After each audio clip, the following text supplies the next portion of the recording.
नशिबाने बांधलेलं नातं भाग 5.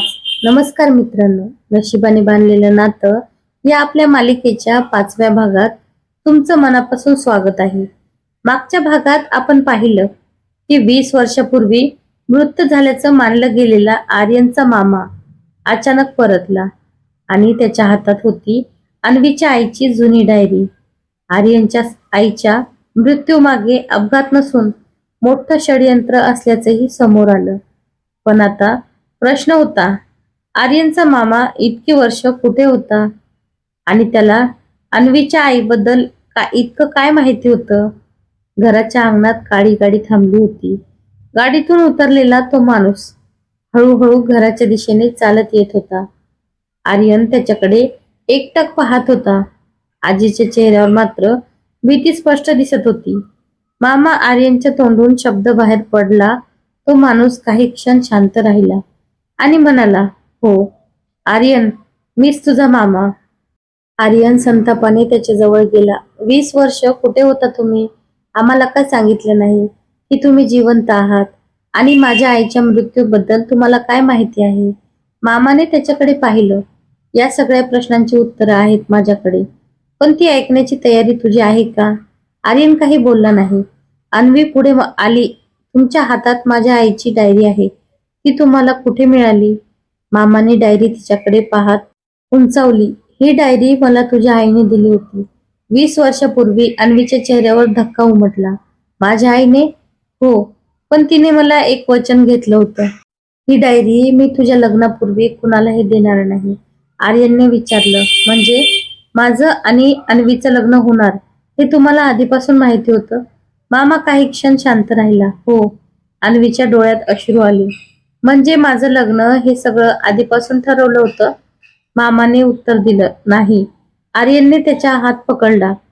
मला खरं सांगा, मामा म्हणाला. आर्यन, तुझं आणि अन्वीचं लग्न कोणाच्या स्वार्थासाठी झालेलं नाही. हे लग्न एका जुन्या वचनामुळे झाले. कसलं वचन? मामाने डायरी उघडली. पहिल्या काही पानावर जुन्या घटना लिहिल्या होत्या. अचानक एका पानावर अन्वीच्या आईचा फोटो चिटकवलेला दिसला. खाली लिहिलं होतं, ज्या दिवशी माझ्या मुलीचं लग्न आर्यनशी होईल त्या दिवशी सत्य बाहेर काढा. अन्वीने ते वाचलं आणि तिचे हात थरथरले. आईला आधीपासून माहित होतं. मामा म्हणाला, तुझी आई तुला वाचवत होती, पण माझं आयुष्य का उद्ध्वस्त केलं?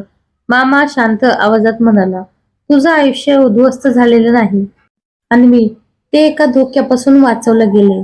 तेवढ्यात आर्यनला डायरीमध्ये एक जुना कागद दिसला. त्यावर एका व्यक्तीचं नाव लिहिलं होतं, विक्रम देशमुख. आर्यनच्या चेहऱ्यावर धक्का उमटला. हे माझ्या बाबांचं नाव आहे. मामाने मान हलवली. हो.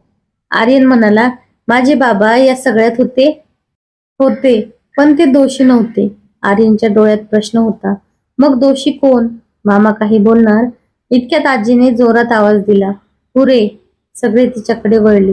आजी म्हणाली, हे सत्य इथे उघड करू नका.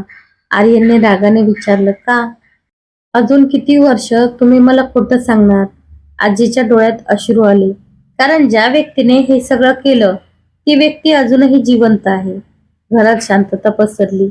अन्वीने घाबरून विचारलं, ती व्यक्ती कोण?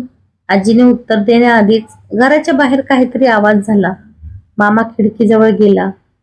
बाहेर कोणीच नव्हतं, पण जमिनीवर एक छोटा लिफाफा पडला होता. आर्यनने तो लिफाफा उचलला. लिफाफ्यावर लिहिलं होतं, आर्यनसाठी. त्याने लिफाफा उघडला. आत एक फोटो होता. फोटो पाहताच आर्यनच्या हातातून तो खाली पडला. फोटोमध्ये त्याची आई होती, अन्वीची आई होती, आर्यनचे वडील होते आणि त्याच्या मागे उभी होती आजी.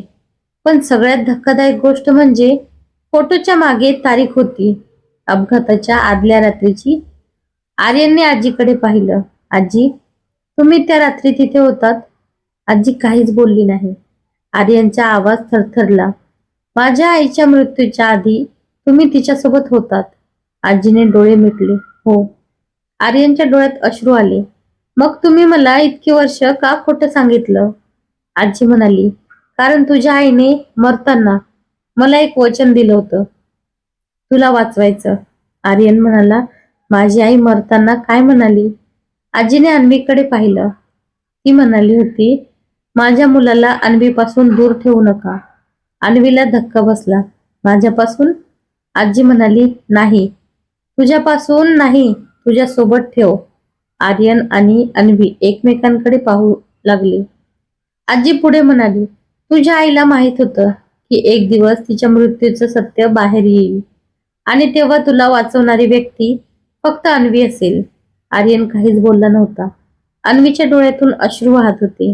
मामा म्हणाला, आता डायरीचा शेवटचा भाग वाच. आर्यनने डायरी उघडली.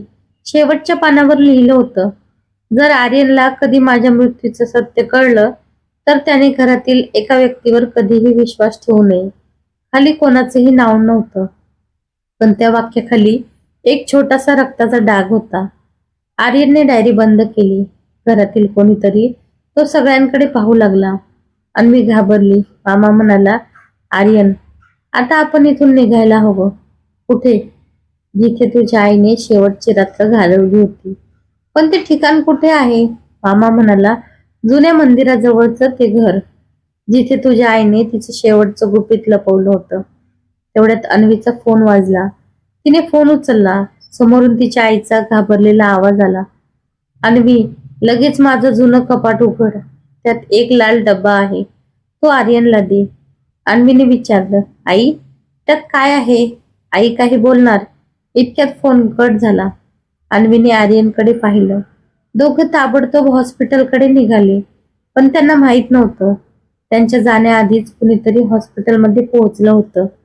हॉस्पिटलच्या खोलीत अन्वीची आई झोपलेली होती. दार हळूच उघडलं. एक सावली आत आली. त्या व्यक्तीने कपाट उघडलं आणि लाल डब्बा बाहेर काढला. डब्बा उघडला. आत एक जुना व्हिडिओ कॅसेट, एक लॉकेट आणि एक फोटो होता. त्या व्यक्तीने फोटो हातात घेतला आणि हळू आवाजात म्हणाली, इतकी वर्ष हे गुपित लपवलं, पण आता अन्वी आणि आर्यनला सत्य कळणारच. ती व्यक्ती वळली आणि तिचा चेहरा दिसताच प्रेक्षकांना धक्का बसेल, कारण ती व्यक्ती होती आर्यनची स्वतःची आई. पण ती तर 20 वर्षापूर्वी मरण पावली होती. आर्यन आणि अन्वी हॉस्पिटलमध्ये पोहोचले तेव्हा खोली रिकामी होती. अन्वी ओरडली, आई कुठे गेली? आर्यनने पलंगावर पडलेला एक कागद उचलला.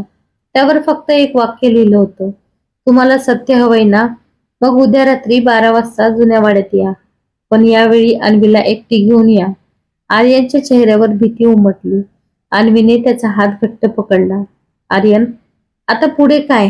आर्यन तिच्याकडे पाहून म्हणाला, आता काहीही झालं तरी तुला मी एकटी सोडणार नाही. पण दाराबाहेर उभ्या असलेल्या व्यक्तीने हे सगळं ऐकलं होतं आणि तिच्या हातात होता तोच लाल डबा. भाग 5 समाप्त. पुढच्या भागात अन्वीची आई कुठे गायब झाली? आर्यनची आई खरंच जिवंत आहे का? लाल डब्यात नेमकं काय आहे? आणि जुन्या वाड्यात आर्यन अन्वीची वाट पाहणारी व्यक्ती कोण आहे? पार्ट 6 हवा असेल तर कमेंटमध्ये पार्ट 6 नक्की लिहा. लाईक, शेअर, सबस्क्राईब करा आणि नशिबाने बांधलेलं नातं या पुढचा भाग चुकवू नका. तर व्हिडिओ बघितल्याबद्दल धन्यवाद. कमेंट